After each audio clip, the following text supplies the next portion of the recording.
वंदित्तु सव्यसिद्धि ध्रुवमचल मनोभवं गतिं पत्ते वोक्षामि समय पाहुड मृण्मो सुदके बिलीभडिदं मंगलम पंच परमेष्टि मंगलम तीर्थंकरम मंगलम विश्वजिन्धर्मम मंगलम वीरशासनम मंगलम वीरशासनम। समयसार परम मांगलिक ग्रंथ है। आचार्य भगवान कुंद देव द्वारा ईसा पूर्व प्रथम शताब्दी में इसे लिखा गया है। भगवान महावीर की जो अविच्छिन्न वाणी है, दिव्य ध्वनि है, उनको इसमें प्राकृत भाषा में 415 गाथाओं में गर्वित किया है। अब देखिए यहाँ पर बंद अधिकार चल रहा है जो 8वां अधिकार है, और इसमें कल बताया था कि ज्ञानी के कर्म के उदय से राग द्वेष होता है। यदि वह उस रूप परिणमता है तो वह राग आदि द्वारा बंधता है, और उन रूप परिणमता हुआ आत्मा राग आदि को बांधता है, बंधता है और बांधता है। बंधता है मतलब क्या? ये 281 और 282 नंबर की गाथा है, ध्यान रहे। बंधता है और बांधता है। स्वयं तो रागादि आदि कार्य करके स्वयं बंधता है, और रागादि रूप परिणमता हुआ आत्मा कर्म रागादि कर्म को बांधता है।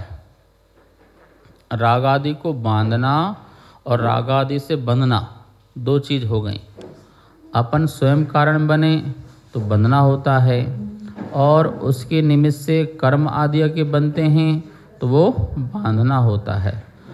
हम अपने आप को अपने से भी बांधते हैं और पर पदार्थ से भी बांधते हैं। क्रोध कर्म और क्रोध भाव, मान कर्म और मान भाव, माया कर्म और माया भाव, लोभ कर्म और लोभ भाव। जो भाव हैं उनके कर्ता तो स्वयं हो रहे हैं ना। लिखा है ना, राग और द्वेष और मोह कषाय कर्मों के उदय होने पर जो भाव उन रूप परिणमता हुआ राग आदि द्वारा बनता है। देखो, द्रव्य कर्म अपने बंधे थे पहले, अब वो उदय में आ रहे हैं। मोहनी कर्म क्या हो रहा है? उदय में आ रहा। तो जैसे जैसे उदय में आ रहा है, जीव उस रूप परिणमन कर रहा है, उस रूप परिणमता है। तो उस रूप परिणमन होने के कारण वह क्या होता है? रागादि द्वारा बंधता है। एक बात तो ये हुई। फिर दूसरी बात क्या हुई कि राग और द्वेष और कषाय कर्मों के होने पर जो भाव उन रूप परिणमता हुआ आत्मा राग आदि को बांधता है। एक तो राग आदि करके बंधता है, जैसे द्रव्य कर्म का उदय आया और भाव कर्म किए तो ये तो राग आदि से बंधना हो गया, और उसके निमित्त से आत्मा राग आदि को बांधता है। मतलब फिर पुनः द्रव्य कर्म बांधता है। परिणाम हुआ, फिर बंध हुआ, फिर उदय हुआ, फिर परिणाम हुआ, फिर बंध हुआ और फिर उदय हुआ। ये चक्कर चलता है। हमारा परिणाम हो गया, फिर उसका बंध हो गया, बंध के बाद फिर वो उदय में आएगा। जब उदय में आएगा तो फिर उसके उदय में परिणाम होगा, फिर परिणाम होगा तो फिर बंद होगा, बंद होगा तो फिर, तो ये क्या है? चक्र चल रहा है। ठीक है ना। ये बात ध्यान रखना हमें कि ज्ञानी जो है तभी अबंध को प्राप्त हो सकता है कि जब कर्म के उदय आए और कर्म के उदय में भी अपने आप को राग आदि से ना बांधता है और ना बंधता है, क्षमता भाव रखता है, तो वो हो सकता है। लेकिन यहाँ कह रहे हैं कि ज्ञानी के भी कर्म उदय में आते हैं। क्या होते हैं? उदय में आते हैं, और वो भी बंधते हैं। जहाँ तक उनकी सीमा है ज्ञानी की कषाय आदि के परिणामों की, उस कषाय आदि के परिणामों के निमित्त से जो उनके उदय में आते हैं उससे भाव कर्म प्रकट होते ही होते हैं। जो सात्विक गुण स्थान के उपराधि जो ज्ञानी आत्मा हैं उनके भी उत्कृष्ट जो कर्मों का बंध होता है शुभ का, और अशुभ की हानि होती है। अशुभ की क्या होती है? हानि होती है। मतलब कि जो पाप कर्म हैं, आघातीय कर्म जो पाप कर्म हैं, उन पाप कर्मों का तो क्या होता है, चतुस्थानी से द्विस्थानी हो जाता है, और जो पुण्य कर्म की जो प्रगतियां हैं वो द्वितीय स्थानी से चतुस्थानी हो जाती हैं। ऐसा वहाँ परिणाम पाया जाता है। आप सोचिए, तो ज्ञानी को ये परिणाम पाया जा रहा है, तो उससे भी उनका बंधन हो रहा है, लेकिन फिर भी कह रहे हैं कि ये सब होते हुए भी वो अकर्ता हैं। क्यों? क्योंकि वो ऐसे परिणामों को चाहते नहीं हैं, वो शुभ रूप परिणाम को चाहते ही नहीं हैं, इसलिए अकर्ता है। यद्यपि ज्ञानी के भी कर्म का बंध हो रहा है। अब ज्ञानी रागादि का अकर्ता कैसे है? आप बोलेंगे भैया आप तो यहाँ कह रहे हैं कि बंधता भी है और बांधता भी है। रागादि से बंधता भी है और रागादि को बांधता भी है। को और द्वारा, दो अर्थ लगाना, रागादि द्वारा बंधना और रागादि को बांधना। एक जगह कर्म है और एक जगह करण है। करण में तो द्वारा हो गया ना, कि रागादि के द्वारा, इसका मतलब है जो द्रव्य कर्म बंधे हुए थे उनके उदय से यह रागादि के द्वारा बंधता है, ऐसे भाव कर्म करता है। और फिर आत्मा कह रहे कि उन्हीं परिणामों के द्वारा परिणमता हुआ आत्मा रागादि को बांधता है। अब ये कर्म हो गया, को बांधता है। किसको बांधता है? राग को, द्वेष को, मोह को, क्रोध को, मान को, माया को, लोभ को, ऐसे कर्म को, मोहिनी कर्म को बांधता है। तो वो भाव कर्म से द्रव्य कर्म को बांधता है। पहले द्रव्य कर्म के उदय से भाव कर्म करता है, और भाव कर्म के उदय से, भाव कर्म के निमित्त से द्रव्य कर्म को फिर बांधता है। तो बंधना और बांधना ये ज्ञानी के भी होता है, लेकिन कह रहे हैं कि ज्ञानी फिर भी अकर्ता है। कैसा है? अकर्ता। जैसे स्फटिक मणि यहाँ रखी हुई है, अब कोई कहीं से रंग आया तो वो पास में आया तो वो कलर उस रूप हो गई, ठीक है ना। इसकी तो कोई इच्छा नहीं है ना स्फटिक की, वो आया और हो गया। अब वो हटा तो वो फिर चला गया, और वो रखा रह गया तो बंध को प्राप्त हो गया। ऐसे कह रहे ज्ञानी को भी कर्म का उदय में आता है तो वो बंधता है और बांधता भी है, लेकिन फिर भी अकर्ता होता है। क्यों? क्योंकि उसके कर्म के भोगने के परिणाम नहीं है और कर्म करने के परिणाम नहीं है। न भोगने के परिणाम है और न कर्म करने। द्रव्य कर्म उदय में आ रहा है, फिर भी द्रव्य कर्म को भोगने के परिणाम नहीं है, और पुनः उन्हीं कर्म के उदय में भाव कर्म होने पर आगामी काल में और भी परिणाम बने, ऐसा परिणाम बनाने का भाव भी नहीं है। इसलिए बंधता और बांधता हुआ भी वह ज्ञानी जो है कैसा होता है? रागादि विकारी भावों को प्रकट नहीं होता, मतलब बंध को प्राप्त नहीं होता है जैसा होना चाहिए। अब कह रहे हैं कि ज्ञानी रागादि का फिर अकर्ता कैसे हुआ? बनता भी है, बांधता भी, अकर्ता कैसे हुआ? क्योंकि उसके परिणाम जो है वो सारे के सारे परिणाम शुद्ध की ओर सम्मुख खड़े होते हैं। कैसे होते हैं? जैसे सूरज के को देखते हुए चलो, सूरज के मुख की ओर कर लो, चलते जाओ सूरज की ओर, तो छाया क्या होती है? साथ साथ चलती है। तो क्या हमने छाया को बुलाया? क्यों ना, हमने छाया को नहीं बुलाया, फिर भी छाया साथ साथ चलती है। हम तो सूरज को देखते हुए आगे बढ़ रहे हैं, और छाया ऐसे ही ज्ञानी अकर्ता है, उसका तो उपयोग शुद्ध में लगा हुआ है, लेकिन फिर भी अबुद्धि पूर्वक जो है राग द्वेष मोह द्रव्य कर्म उदय में आ रहे हैं, और तत्संबंधी परिणाम भी हो रहे हैं, और उस तत्संबंधी परिणाम से उस समय आगामी काल का कर्म भी बांध रहा है। लेकिन उसकी उसमें बुद्धि क्या है, नहीं है, क्योंकि उसके परिणाम सारे के सारे शुद्ध की ओर सम्मुख हैं। यद्यपि उस समय भी उसके शुभ परिणाम कुछ अंश में जा रहे हैं। एक ही समय में अनेक क्रियाएं होती है ना, होती कि नहीं होती हैं? अशुभ का झड़ना भी हो रहा है, शुभ का बंद भी हो रहा है, और शुद्ध उपयोग में रह के संबंध निजरा भी हो रहा है। जैसे अग्नि में लकड़ी को लगाओ तो लकड़ी जल भी रही है और कोयला बन रहा है और धुआं हो रहा है। तो दाहकत्व, प्रकाशत्व, ये सब एक साथ हो रहे हैं। गर्मपना भी, प्रकाश भी फैल रहा है, लकड़ी ईंधन जल भी रही है, कोयला भी बन रहा है और धुआं भी।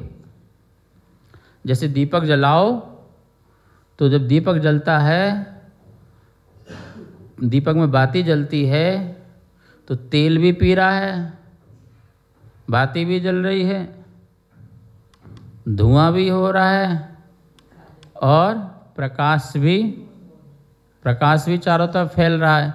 तो ये सब काम अलग अलग समय में हो रहे हैं कि उसी समय में, एक समय में हो रहे हैं?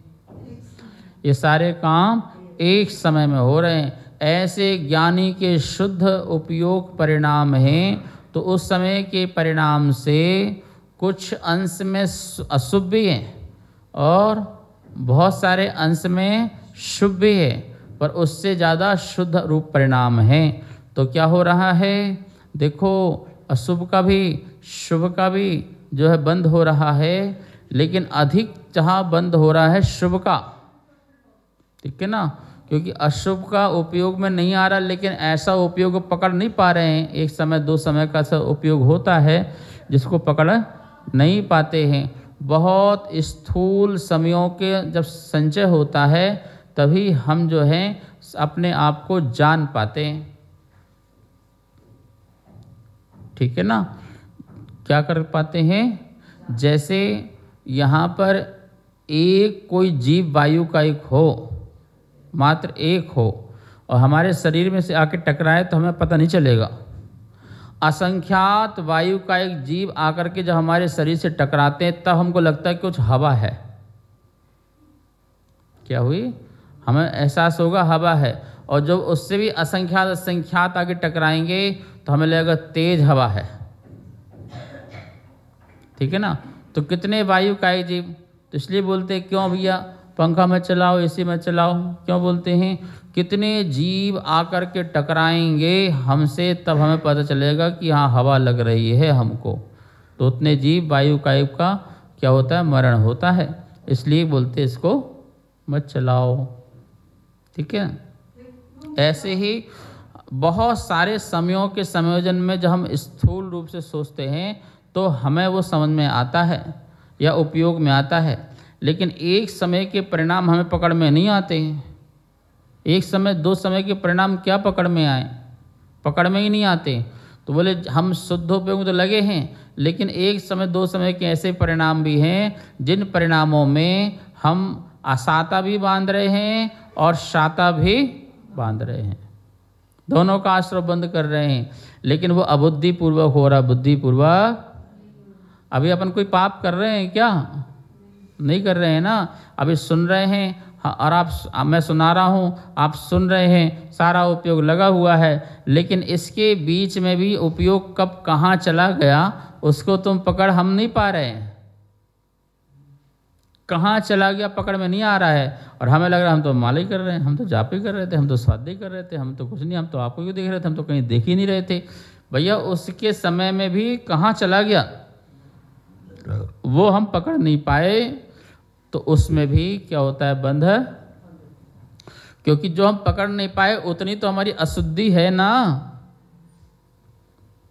उतना तो हमारा विशुद्ध परिणाम नहीं हो पाया, उतने के हम साक्षी नहीं हो पाए, उतने की हम ज्ञाता दृष्टा नहीं हो पाए। तो क्या हुआ, उतना परिणाम की हमारी हानि होने के कारण वहाँ पर बंद होता है, ठीक है। इसलिए कहा है कि ज्ञानी जो है अपने जो है वो निश्चय में रहता है, शुद्ध उपयोग में रहता है, इसलिए वह राग द्वेष मोह का अकर्ता है। भले उस बंधता है और बांधता है कर्मों को, लेकिन फिर भी कैसा होता है, अकर्ता होता है।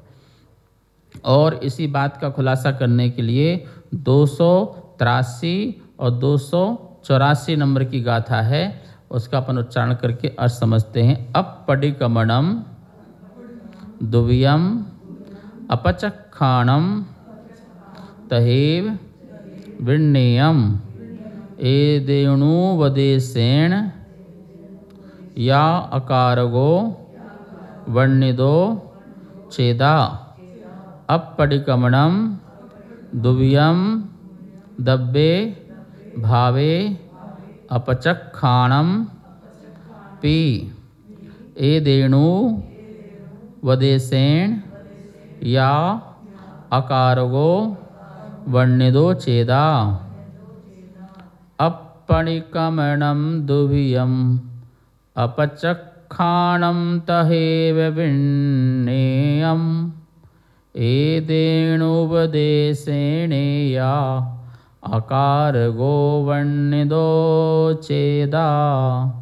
अपडिकमणम दुव्यम दव्ये भावे अपचक्षाणम पी एदुणुवदेशेण या अकारगो वर्णिदो चेव। जाव अपडिकमणम अपचक्षाणम च दव्यभावाणम कुव्वदि आदातावम कत्तासोहोदिनादवो। ये 285 नंबर की गाथा भी साथ में थी। 3 गाथाएं 283, 284 और 285, 3 गाथाओं का अपन उच्चारण किया है। द्विविध अप्रतिक्रमण एवं द्विविध है आत्याग भी, इसलिए जिन देवे ने आकारक कहा है आत्मा। आत्याग अप्रतिक्रमण दोनों द्वैविध हैं द्रव्य भाव से, इसलिए जिन देव ने आकारक कहा है आत्मा। द्रव्य भाव से आत्याग अप्रतिक्रमण होवे जब तलक, तब तलक यह आत्मा करता रहे यह जानना। अन्वय देखिए। अपरिक्रमणम दुव्यम, अप्रतिक्रमण 2 प्रकार का है। अपचक्षाणम तहे विण्यम, इसी प्रकार अप्रत्यक्षान भी 2 प्रकार का जानो। एदुणुपदेशेण या, यह उपदेश से आकारगो वर्णिदो चेदा, आत्मा आकारक कहा गया है। फिर आगे गाथा में अपरिक्रम दुव्यम, अप्रतिक्रमण 2 प्रकार का है। दब्बे भावे, द्रव और भाव। अपचक्षाणम भी, अप्रत्यक्षान भी 2 प्रकार का जानो। एदेणुपदेशेण या, इस उपदेश से आकारगो वर्णिदो चेदा, आत्मा आकारक कहा गया है। जाव अपरिक्रम, जब तक अप्रतिक्रमण, अपचक्षाणम च दब्ब भावाणम और अप्रत्यक्षान द्रव और भाव का कुब्बदी आदा आत्मा करता है, तावकत्ता सोहोदि न दब्बो, तब तक वह करता होता है ऐसा जानो। ठीक है, क्या बताना चाह रहे हैं यहाँ पर? एक होता है प्रतिक्रमण और एक होता है अप्रतिक्रमण। ठीक है ना। तो अप्रतिक्रमण और प्रतिक्रमण, प्रतिक्रमण 2 प्रकार से होता है, द्रव्य से और भाव से। जैसे अपन ने उच्चारण करके पुस्तक से पढ़ रहे हैं, ये द्रव्य प्रतिक्रमण हुआ, और उसमें हमारे जो भाव लग रहे हैं वो भाव प्रतिक्रमण हुआ। तो द्रव्य प्रतिक्रमण भी और भाव प्रतिक्रमण भी दोनों ही के हम करता हैं। ठीक है ना। लेकिन यहाँ हमें अकर्ता बनना है, तो द्रव प्रतिक्रमण भी ना हो और भावों में भी प्रतिक्रमण का भाव ना आए। क्या? द्रव्य से भी नहीं करना है और भावों में भी प्रतिक्रमण का भाव ना आए, वो अप्रतिक्रमण करें। वो वैसे हम अप्रतिक्रमण रहेंगे तो अकर्ता होंगे। देखो हमारे द्वारा गलतियां हुई और उस गलती को सुधारने के लिए हमने द्रव प्रतिक्रमण किया, भाव प्रतिक्रमण किया, ठीक है ना। लेकिन हम गलती ही ना करें, गलती ही ना करें तो ना द्रव करना पड़ेगा और ना भाव करना पड़ेगा। जब द्रव भाव दोनों ही नहीं करोगे तो आप अप्रतिक्रमण हो जाओगे। क्या हो जाओगे? तो उसके कारण अकारक कहलाओगे। अकारक मतलब अकर्ता। तुम प्रतिक्रमण के कर्ता नहीं हो, उस प्रतिक्रमण के भावों के कर्ता नहीं हो, ठीक है ना। ऐसा अप्रतिक्रमण, समझ में आया ना।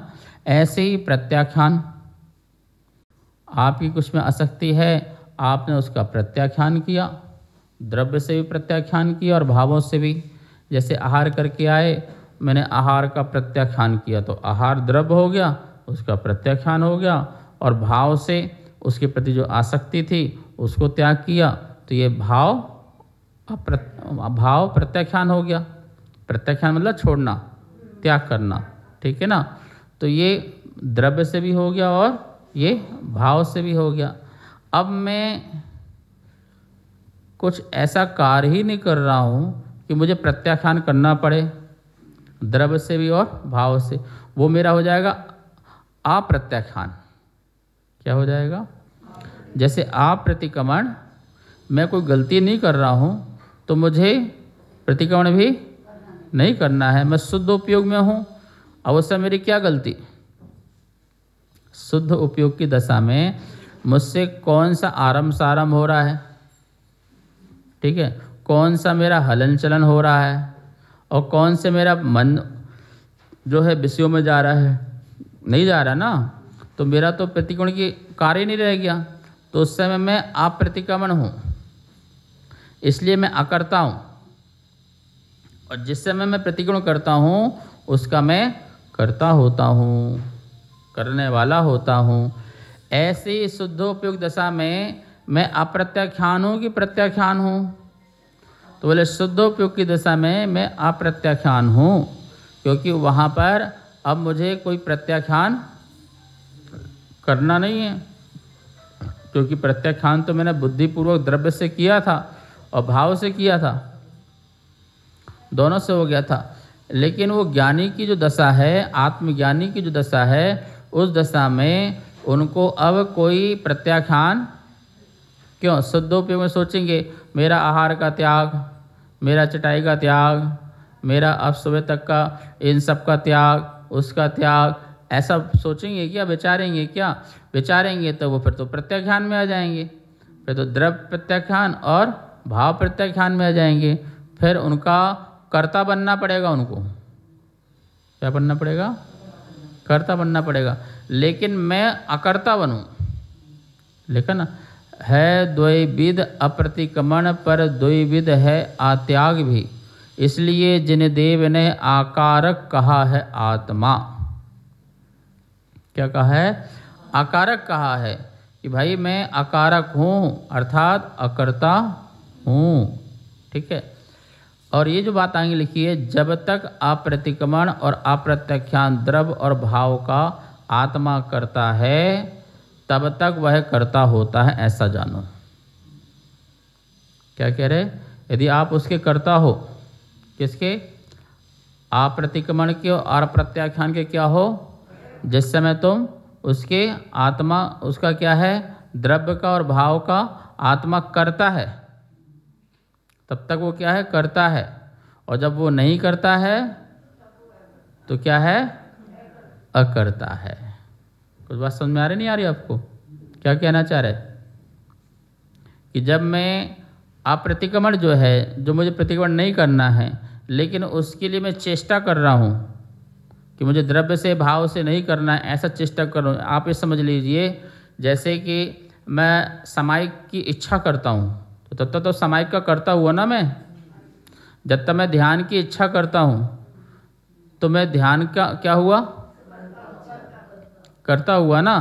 और जब मैं ध्यान की इच्छा नहीं करूं, सामायिक की इच्छा नहीं करूं, मोक्ष की इच्छा नहीं करूं तो मैं क्या हो जाऊंगा, मुझे जो है अप्रतिक्रमण चाहिए, मुझे अप्रत्याख्यान चाहिए, ठीक है ना।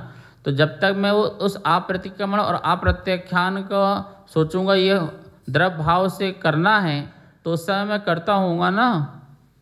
और जब मैं अपने अप्रतिक्रमण पर अप्रत्याख्यान में ठहर जाऊंगा, शुद्ध दशा में ठहर जाऊंगा, तो उस समय मैं दोनों प्रकार के द्रव्य और भाव जो अप्रतिक्रमण हैं उनका मैं क्या होऊंगा, अकर्ता हो जाऊंगा।